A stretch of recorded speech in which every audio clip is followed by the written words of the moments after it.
Hello friends, I'm Rajesh. Friends, మీరు ఇంకా మన యూట్యూబ్ ఛానల్ని సబ్స్క్రైబ్ చేస్తే ఇప్పుడే సబ్స్క్రైబ్ చేయండి. అదేవిధంగా పక్కనే ఉన్న బెల్ ఐకాన్ ట్యాప్ చేయండి. అప్పుడే నేను యూట్యూబ్లో ఏ వీడియోస్ అప్లోడ్ చేసినా మీకు నోటిఫికేషన్ రూపంలో మీ మొబైల్కి వస్తాయి. ఫ్రెండ్స్, మన యూట్యూబ్ ఛానల్లో 10th క్లాస్ సంబంధించిన ఇంటర్మీడియట్ డిగ్రీ స్టూడెంట్స్ సంబంధించిన previous papers, important questions and materials and final papers కూడా ఉన్నాయి. ఫ్రెండ్స్, మీకు కావాల్సిన వీడియో అనేది ఈజీగా ఫైండ్ అవుట్ చేయడానికి మన యూట్యూబ్ ఛానల్ ప్లేలిస్ట్ ఓపెన్ చేసి మీకు కావాల్సిన వీడియో అనేది ఇక్కడ నుంచి మీరు ఈజీగా ఫైండ్ అవుట్ చేయొచ్చు. ఫ్రెండ్స్, ఇది నా ఇన్స్టాగ్రామ్ అకౌంట్. ఫ్రెండ్స్, మీకు ఎటువంటి డౌట్స్ ఉన్నా కానీ మెసేజ్ చేయండి, నేను కంపల్సరీగా రిప్లై అనేది ఇస్తాను.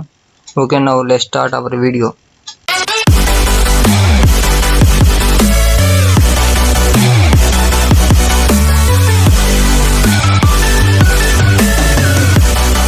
Hello friends, I'm Rajesh. Friends, ఈరోజు మన డిగ్రీ 5th సెమిస్టర్ సంబంధించిన BCom general central banking important question Telugu medium వాళ్ళే చెప్దామని ఈరోజు ఈ వీడియో చేస్తున్నాను. ఫ్రెండ్స్, చూడండి. ఫ్రెండ్స్, ఫస్ట్ 5 మార్క్స్ సంబంధించిన ఇంపార్టెంట్ క్వశ్చన్స్ ఏమన్నాయో చూద్దాం. కేంద్ర బ్యాంకింగ్ అవసరం. ఫ్రెండ్స్, ఇక్కడ ఏంటంటే నేను ఇంగ్లీష్ మీడియంలో ఉన్న క్వశ్చన్స్ని నేను ట్రాన్స్లేట్ చేసి తెలుగులో మీకు చూపిస్తున్నాను అనమాట. ఓకేనా, కొన్ని ఒత్తులు పొల్లులు మిస్టేక్ ఉంటాయి. ఓకేనా, జస్ట్ లీవ్ ఇట్. మీరు అర్థం చేసుకోండి ఆ క్వశ్చన్ అనేది దేనికి సంబంధించిందని. ఓకేనా, దాన్ని బట్టి మీరు ప్రిపేర్ అవ్వండి, సరిపోద్ది. ఓకేనా, చూద్దాం 5 మార్క్స్ ఏమేమి ఉన్నాయో. కేంద్ర బ్యాంకింగ్ అవసరం. ఆర్థిక అభివృద్ధిలో కేంద్ర బ్యాంకు పాత్ర. కేంద్ర బ్యాంకింగ్ యొక్క సూత్రాలు. ఆర్బీఐ యొక్క లక్షణాలు. ఆర్బీఐ యొక్క నిర్మాణం మరియు నిర్వహణ. ఆర్బీఐ యొక్క కేంద్ర ఆఫీస్ యొక్క విభిన్న విభాగాలు.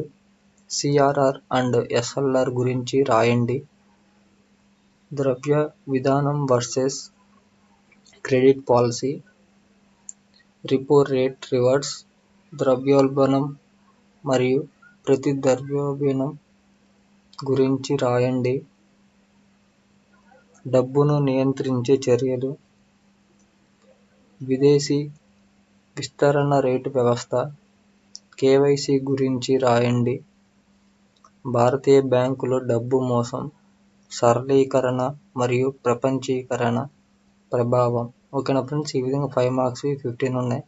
వీటి వరకు ప్రిపేర్ అవ్వండి చాలు. ఫ్రెండ్స్, నాకు తెలుగు రావడం కొంచెం టఫ్గా ఉంటుంది, మీరు ఏమనుకోవద్దు. జస్ట్ ఇక్కడ చూడండి. ఓకేనా, దీన్ని బట్టి ఇక్కడ ఉన్న క్వశ్చన్ బట్టి మీరు ప్రిపేర్ అవ్వండి. ఓకేనా, నెక్స్ట్ 10 మార్క్స్వి. కేంద్ర బ్యాంక్ అంటే ఏమిటి?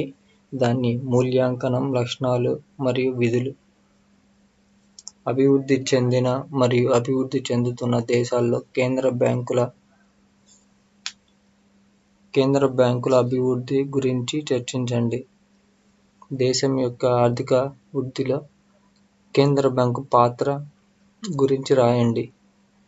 కేంద్ర బ్యాంకు మరియు వాణిజ్య బ్యాంకుల మధ్య వ్యత్యాసం లేదా తేడాని వివరించండి.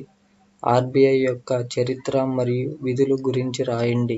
ఆర్బీఐ యొక్క ఉద్దేశాలు మరియు లక్షణాలను వివరించండి. ఆర్థిక అభివృద్ధిలో ఆర్బీఐ పాత్ర వివరించండి. ఆర్బీఐ అనుసరించే క్రెడిట్ కంట్రోల్ పద్ధతులను చర్చించండి. ద్రవ్య విధానం మరియు దాని లక్షణాలు ఏమిటి? లక్షణాలు మరియు లక్ష్యాలు ఏమిటి? ద్రవ్య విధానం యొక్క ప్రాముఖ్యత మరియు పరిమితులను వివరించండి. వాటి క్రెడిట్ పాలసీ ద్వారా మీరు ఎలా అర్థం చేసుకుంటారు మరియు దాని సమర్థత మరియు అనుకూలత గురించి వివరణాత్మకంగా తెలుసుకోండి.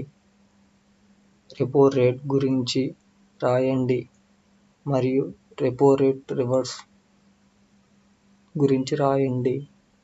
ద్రవ్యోల్బణాన్ని నిర్వచించండి మరియు కారణాలు మరియు నివారణ చర్యలు ఏమిటి? ద్రవ్యోల్బణాన్ని నిర్వచించండి మరియు ద్రవ్యోల్బణాన్ని నియంత్రించడానికి ఆర్బీఐ తీసుకున్న చర్యలు ఏమిటి? ఆర్బీఐ చేత స్వీకరించబడిన డబ్బు నియంత్రణ చర్యలు వివరించండి. పద విస్తరణ రేటు స్థిరత్వం ద్వారా మీరు ఏమి అర్థం చేసుకున్నారు? పర్యవేక్షణ యొక్క ప్రక్రియను వివరించండి మరియు ఆర్బీఐ చేత స్వీకరించబడిన నియంత్రణ. సరళీకరణ మరియు ప్రపంచీకరణ ఇండియన్ బ్యాంకింగ్ రంగం ప్రభావం గురించి రాయండి. డబ్బు లాండరింగ్ గురించి రాయండి. డబ్బు లాండరింగ్లో ప్రాసెస్ అండ్ వివిధ దశలను వివరించండి. వార్డ్ డిజిటలైజేషన్ వివరించండి మరియు దాని విభిన్న పద్ధతులను వివరించండి. ఫ్రెండ్స్ ఓకేనా, ఈ విధంగా మనకి 20 క్వశ్చన్స్ ఉన్నాయి. ఫ్రెండ్స్ నేను క్షమించండి, నాకు తెలుగు చదవడం రాదు. ఓకేనా, జస్ట్ నేను మీకు హెల్ప్ చేయాలనే ఉద్దేశంతో నేను ప్రిపేర్ చేసి మీకు చూపిస్తున్నాను. ఓకేనా ఫ్రెండ్స్, ఓకేనా చూడండి, ఇవేమో 5 మార్క్స్వి. ఓకేనా, నెక్స్ట్ ఇవి వచ్చేసరికి 10 మార్క్స్వి. నేను ఇవన్నీ ప్రీవియస్ పేపర్స్ అంటే ప్రీవియస్ పేపర్స్ అంటే 2019, 18, 17 ఆ పేపర్లలో చూసి నేను ప్రిపేర్ చేశాను అన్నమాట. నేను సొంత ప్రిపేర్ చేసిన అయితే కాదు. ఓకేనా ఫ్రెండ్స్, వీటి వరకు ప్రిపేర్ అవ్వండి చాలు. ఓకేనా, ఎనీవేస్ ఈ సెంట్రల్ బ్యాంకింగ్తో పాటు జిఎస్టీ, కమర్షియల్ జియోగ్రఫీ, నెక్స్ట్ ఇంకా different subject, rural farm credit, ఓకేనా, బీకామ్ కంప్యూటర్ వాళ్ళకి, బీకామ్ జనరల్ వాళ్ళకి సంబంధించిన ఇంపార్టెంట్ క్వశ్చన్స్ తెలుగు మీడియం వాళ్ళు, ఇంగ్లీష్ మీడియం వాళ్ళు కూడా అప్లోడ్ చేశాను ఫ్రెండ్స్. మీకు కావాలంటే చూడండి మన యూట్యూబ్ ఛానల్లో. ఓకేనా, నాకు కుదిరితే నేను లింక్స్ అనేవి వీడియో కింద ప్రొవైడ్ చేస్తాను. ఓకేనా, anyways thanks for watching this video. Please do subscribe our YouTube channel Chepuri Rajesh.